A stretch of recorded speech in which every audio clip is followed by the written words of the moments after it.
Oke, selamat pagi anak-anak sekalian. Salam olahraga. Nah, untuk kali ini kita akan membahas mengenai aktivitas air. Tentunya pada bab ke-8. Nah, sebelumnya minggu yang lewat kita sudah ujian formatif 1 dan minggu ini Bapak lanjutkan dengan renang. Sebelum Bapak lanjutkan materi kita kali ini, mari sama-sama kita berdoa.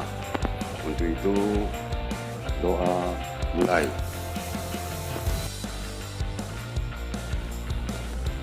Doa selesai. He's got to maintain this stroke, put his head down. No one loves the relays more than Michael Phelps, and into the water he goes with Adapun materi pelajaran kita kali ini mengenai aktivitas pembelajaran mengenai renang. Yang harus kamu kuasain yang pertama mengenai sejarah renang. Nah, tentunya kamu baca buku Penjas kelas 9 halaman 178 sampai 186. Yang perlu kamu kuasai pada sejarah renang, yang utama di situ adalah gaya-gaya pada renang yang diperlombakan. Nah, tentunya gayanya itu ada 4. Yang pertama, gaya bebas. Yang kedua, gaya dada. Yang ketiga, gaya punggung. Dan yang keempat, gaya kupu-kupu. Dan yang kedua, gerak spesifik renang, gaya bebas. Nah, dalam gerak spesifik gaya bebas itu, kamu harus bisa melakukan dan mengetahui. Yang pertama, posisi tubuh saat berenang gaya bebas. Yang kedua, bagaimana gerakan tungkai ataupun gerakan kaki pada gaya bebas. Yang ketiga, gerakan tangan. Dan yang keempat, gerakan pengambilan napas. Ini yang akan kita bahas satu persatu. Nah, tentunya Bapak mulai dari yang pertama. Mengenai sejarah cukup kamu baca. Dan yang Bapak utamakan di sini adalah pelaksanaan gerakan spesifik renang gaya bebas. Nah, tentunya di dalam pelaksanaan renang gaya bebas, posisi tubuh kita saat melakukan gerakan gaya bebas adalah horizontal. Sebelum kita beranjak mengenai pelaksanaan gaya bebas, maka kamu harus menguasai gerakan meluncur.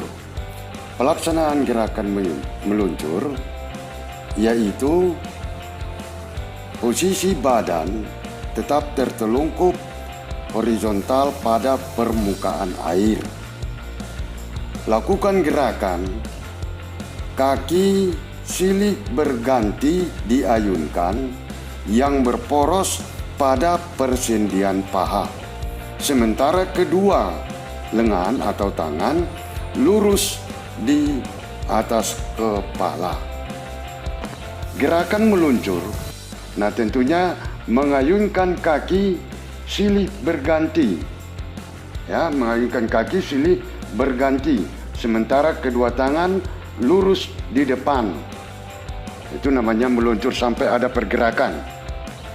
Sehingga terjadi perpindahan tempat badan kita dari satu tempat ke tempat yang lainnya. Oke, yang kedua, gerakan tungkai atau gerakan kaki. Bagaimana gerakan kaki pada gaya bebas? Yaitu ayunkan kaki silih berganti yang berporos pada persendian paha, mulai dari lutut, pergelangan kaki sampai jari-jari harus tetap dalam keadaan rileks. Gerakan tangan lakukan dengan mengayunkan tangan dari depan ke belakang silih berganti atau berganti-bergantian. Adanya di sana gerakan mendorong dan menarik tangan dari air. Sekalian posisi kepala seperti sikap semula.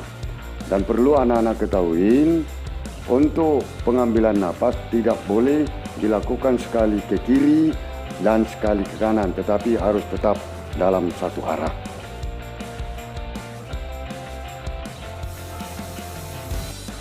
Nah, untuk yang berikutnya adalah gerakan pengambilan napas. Kita mengambil napas, nah tentunya pada saat mencabut salah satu tangan dari air, misalkan dari tangan kiri, begitu kita angkat tangan kiri dari air, pada saat itu pula lah kepala kita merengkan ke sebelah kiri untuk mengambil napas. Ingat, biasakan mengambil napas melalui mulut. Oke, kesimpulan. Yang pertama, kamu harus kuasai mengenai sejarah renang.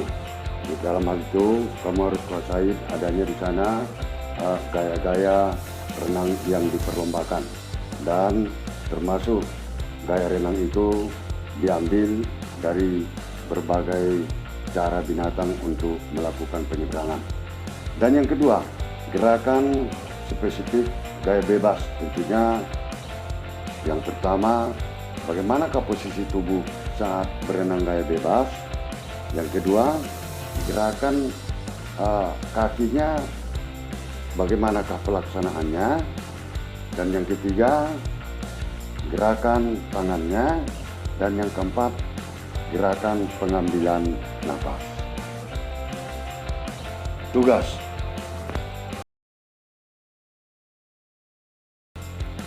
Sekian materi kita hari ini. Untuk itu, kamu persiapkan untuk minggu depan cara start dan pembalikan pada renang. Oke, untuk ini Bapak cukupkan sampai sekian dan Bapak ucapkan terima kasih.